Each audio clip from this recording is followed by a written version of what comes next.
అద్దరహో Andhra. Yes, AP చరిత్రలో సరికొత్త అధ్యాయం లిఖించబడింది. విజయనగరం జిల్లాలోని భోగాపురం అంతర్జాతీయ విమానాశ్రయం ప్రధాని చేతుల మీదుగా అట్టహాసంగా ప్రారంభమైంది. ఉత్తరాంధ్ర ప్రజల దశాబ్దాల కలను సాకారం చేస్తూ దాదాపు 5,000 కోట్లకు పైగా వ్యయంతో నిర్మించిన ప్రతిష్టాత్మక గ్రీన్ ఫీల్డ్ ఎయిర్పోర్టు ప్రారంభోత్సవ వేడుక దేశవ్యాప్తంగా అందరి దృష్టిని ఆకర్షించింది.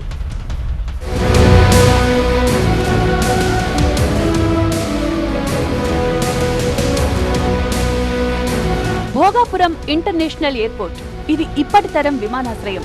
దేశంలోనే one of the biggest green field airport. జెన్జీకి తగ్గట్లుగా లేటెస్ట్ టెక్నాలజీ, న్యూయెస్ట్ ఐడియాలజీతో రూపుదిద్దుకుంది. ప్రపంచ స్థాయి ప్రమాణాలు, వసతులు ఈ ఎయిర్పోర్ట్ సొంతం. మొత్తం 5,640 కోట్ల రూపాయల వ్యయంతో దీన్ని నిర్మించారు. 36 నెలలు టార్గెట్ పెట్టుకుని నిర్మాణం ప్రారంభిస్తే 31 నెలల రికార్డు టైంలోనే పూర్తయిన ఈ విమానాశ్రయాన్ని ప్రధాని మోదీ అట్టహాసంగా ప్రారంభించారు.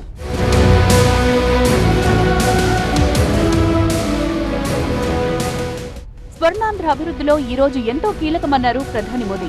అద్భుత విజన్తో సీఎం చంద్రబాబు దూసుకువెళ్తున్నారని కొనియాడారు. और ये चंद्रबाबू की विशेषता है कि उन्होंने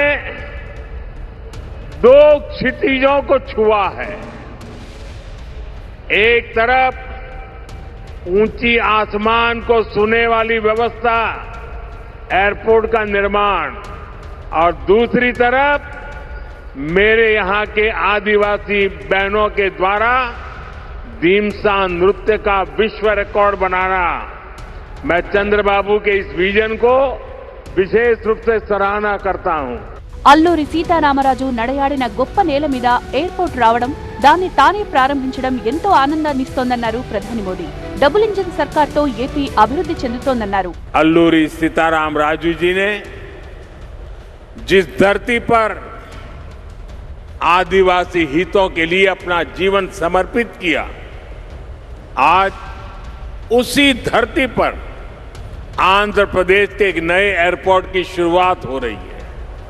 ये एयरपोर्ट आंध्र और उत्तर आंध्र की ग्रोथ का रनवे है. ये आंध्र के युवाओं के बेहतर भविष्य का लॉन्च पैड है. मैं आंध्र प्रदेश के लोगों को, देश के लोगों को बहुत बहुत बधाई देता हूं. ఏపీ అభివృద్ధి కోసం తమ ప్రభుత్వం చిత్తశుద్ధితో పనిచేస్తోందన్నారు మోదీ. తాము తెచ్చిన ప్రాజెక్టుల గురించి చెప్పుకొచ్చారు. आज यहां करीब 18,000 करोड़ रुपए की विकास परियोजनाओं का शुभारंभ, लोकार्पण और शिलान्यास हुआ है. एयरपोर्ट के साथ साथ ये प्रोजेक्ट आंध्र की रोड कनेक्टिविटी से भी जुड़े हैं. इनमें एनर्जी सिक्योरिटी से जुड़े प्रोजेक्ट भी हैं. ये विकास कार्य इस बात के प्रतीक है कि इस समय आंध्र की स्पीड से आगे बढ़ रहा है. मैं आप सभी को इन प्रोजेक्ट्स की बहुत बहुत शुभकामनाएं देता हूं. ఉత్తరాంధ్రలో కొత్త చరిత్రకు నాంది పలికామన్నారు సీఎం చంద్రబాబు. ఎయిర్పోర్టుకు భూములిచ్చిన రైతులకు ధన్యవాదాలు తెలిపారు. ఇక నుంచి ఉత్తరాంధ్ర అభివృద్ధిలో దూసుకుపోతుందన్నారు. ఉత్తరాంధ్ర కలలకు రెక్కలొచ్చాయి. ఎర్ర బస్సు రాదన్నారు, ఎయిర్ బస్సు వచ్చింది. అవహేళన చేసిన వాళ్ళు అడ్రస్ లేకుండా పోయే పరిస్థితికి వచ్చారు.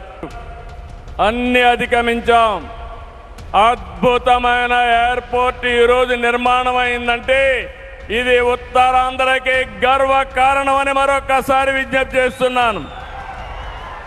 అటు సముద్రం, ఇటు పచ్చని కొండల మధ్య విమాన ప్రయాణమే కొత్త అనుభూతిని తీసుకొస్తుంది. నేను చాలా విమానాశ్రయాలు చూశాను, కానీ భోగాపురం ఒక ప్రత్యేకమైన ఎయిర్పోర్ట్ అని మరొకసారి. భోగాపురానికి నాడు కొబ్బరికాయ కొట్టింది మనమే, నేడు గుమ్మడికాయ కట్టింది మనమే. గుర్తుపెట్టుకోమని కోరుతున్నాను. ఉత్తరాంధ్ర ఉత్తమ ఆంధ్ర, నెంబర్ 1 ఆంధ్ర, నెంబర్ 1 ప్రపంచంలో దేశం రావాలి. మోదీ లాంటి గొప్ప నేత ప్రపంచంలో ఎక్కడా లేరన్నారు చంద్రబాబు. మనలాంటి జాతీయ రహదారులు ప్రపంచంలో ఎక్కడా లేవన్నారు. మోదీ హయాంలో అన్ని రంగాల్లో దేశం అభివృద్ధి చెందింది అన్నారు. దేశానికి సరైన సమయంలో సరైన వ్యక్తి ప్రధానిగా ఉన్నారని కొనియాడారు. One of the best foreign policy. Every country is shocked to hear that.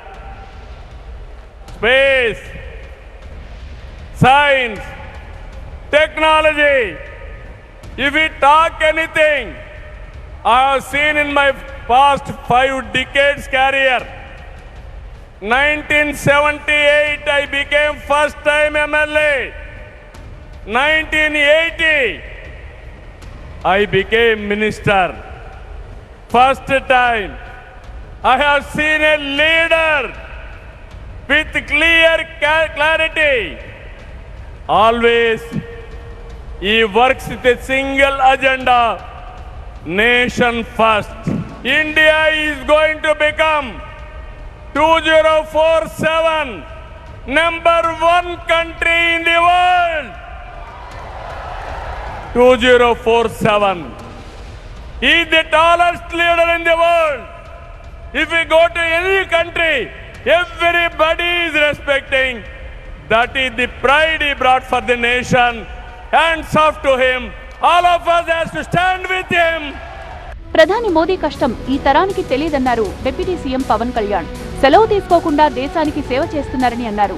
మోదీని మించిన నాయకుడు మరొకరు లేరన్న పవన్ జంతర్ మంతర్ దగ్గర ఆయన్ను విమర్శిస్తే బాధ కలిగిందన్నారు.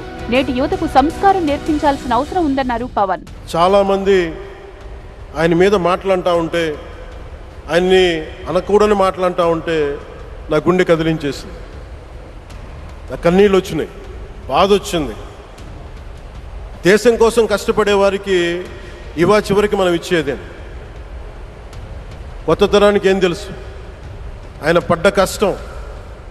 ఒక్క రోజు కూడా సెలవు తీసుకోలేదు మన ప్రధానమంత్రి గారు. ఈరోజు పెట్టుబడులు వస్తున్నాయి మనకి, ఒక్కరోజు కూడా సెలవు తీసుకోలేదు.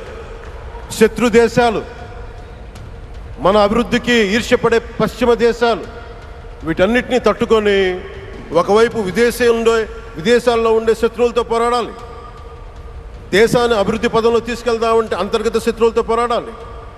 అలాంటి వ్యక్తికి మనం ఇవ్వగలిగేది కేవలం మేమున్నాం మీ వెంట, మీ మీద మాట పడితే అది మా మీద పడ్డట్టే, అదే మన వారికి ఇవ్వాల్సింది. నిజంగా ఆయన జంతర్ మంతర్లు అన్ని మాట్లాడుతూ ఉంటే నేను ఈ రోజున ప్రధానమంత్రి గారికి ఒకటే ఇస్తున్నాను, మిమ్మల్ని కొట్టే నాయకుడు లేడు ఈ భారతదేశంలో. ప్రపంచం ఉత్తరాంధ్ర వైపు చూస్తోందన్నారు కేంద్ర మంత్రి రామ్మోహన్ నాయుడు. ఎయిర్పోర్ట్ తో యువతకు ఉపాధి, ఉద్యోగ అవకాశాలు పెరుగుతాయన్నారు. ఏపీ అభివృద్ధికి ఉత్తర ద్వారంలా భోగాపురం ఎయిర్పోర్ట్ ప్రారంభమైందన్నారు. ఈ రోజు మనందరికీ కూడా చాలా గర్వంగా ఉంది. కానీ చరిత్రలో ఎప్పుడు కూడా నిలిచిపోయి ఉండాలి, గుర్తు కూడా పెట్టుకోవాలి. ఈ భోగాపురం విత్తనం వేసింది ఒకే ఒక్క నాయకుడు, నారా చంద్రబాబు నాయుడు గారని మళ్ళీ గుర్తు చేస్తున్నాను. 2014లో విభజించిన ఆంధ్రప్రదేశ్కి ఆయన ముఖ్యమంత్రి అయితే ఆయన ఈ ఉత్తరాంధ్ర ప్రాంతానికి గ్రోత్ ఇంజన్గా తయారు చేయాలనంటే ఇక్కడ విమానాశ్రయం పెట్టాలని మొట్టమొదటిగా ఆయన ఇచ్చేస్తే ఆ రోజు ఉత్తరాంధ్ర బిడ్డగా కేంద్ర మంత్రిగా అశోక్ గజపతిరాజు గారు ఉన్నారు, ప్రధానమంత్రిగా నరేంద్ర మోదీ గారే ఉన్నారు. ఆ రోజు ప్రారంభించాం. మళ్ళీ యాదృచ్ఛికమో, దైవ నిర్ణయమో, ప్రజా సంకల్పమో, మళ్ళీ చంద్రబాబు నాయుడు గారు ముఖ్యమంత్రిగా ఉన్నప్పుడు నరేంద్ర మోదీ గారి చేతుల మీదుగా ప్రధానమంత్రిగా ఉంటూ మళ్ళీ ఉత్తరాంధ్ర బిడ్డగా ఈ రామ్మోహన్ నాయుడు కేంద్ర మంత్రిగా ఉన్నప్పుడు ఇది జరిగిందనంటే ప్రజల తాలూకా విశ్వాసం ఈ కూటమి ప్రభుత్వం మీద ఎంత బలంగా ఉందో ఈ విమానాశ్రయం దానికి ప్రతీక అనేది మళ్ళీ తెలియజేసుకుంటూ. ఎర్ర బస్సు రాదన్న చోట ఎయిర్పోర్ట్ వచ్చిందన్నారు మంత్రి నారా లోకేష్. ఉత్తరాంధ్ర కళలకు ప్రధాని రెక్కలిచ్చారన్నారు. నమో అంటే ఒక నమ్మకం, సురక్షిత భారతం అంటూ మోదీని కొనియాడారు. ఎర్ర బస్సు రాని ఊరికి ఎయిర్పోర్ట్ అవసరమా అని కొంతమంది అన్నారు. ఉత్తరాంధ్రాని తక్కువ చూశారు, ఉత్తరాంధ్ర ప్రజల్ని అవమానించారు. వాళ్ళకి నేను ఈరోజు సమాధానం చెప్తున్నాను. ఎర్ర బస్సు రాదన్న చోట ఎయిర్పోర్ట్ వచ్చింది, ఎర్ర బస్సు రాదన్న చోట ఎయిర్ బస్ వచ్చింది, ఎర్ర బస్సు రాదన్న చోట మన నమో గారు వచ్చారు. ఇదే మన ఉత్తరాంధ్ర దెబ్బ. అర్థమైందా రాజా? భారతదేశ వ్యాప్తంగా నమో అంటే నరేంద్ర మోడీ గారు, ఆంధ్ర రాష్ట్రంలో నమో అంటే నాయుడుజీ మోడీజీ గారు అద్భుతమైన జోడీ. ఈరోజు ఈ కలయిక వల్ల మనం అద్భుతంగా అభివృద్ధి చేసుకుని మనం ముందరికెళ్తున్నాం. ఇతర రాష్ట్రాల్లో డబుల్ ఇంజిన్ బుల్లెట్ ట్రైన్ సర్కార్ విన్నాం. ఆంధ్ర రాష్ట్రంలో డబుల్ ఇంజిన్ బుల్లెట్ ట్రైన్ సర్కార్ అంటే ఏంటో మన ప్రభుత్వం చేసి చూపిస్తుంది. మొత్తంగా ఈ అంతర్జాతీయ విమానాశ్రయం రాకతో ఉత్తరాంధ్ర వ్యాప్తంగా పర్యాటకం, పరిశ్రమలు, ఐటీ, వాణిజ్య రంగాలు మరింత వేగంగా వృద్ధి చెందుతాయన్నారు కూటమి నేతలు.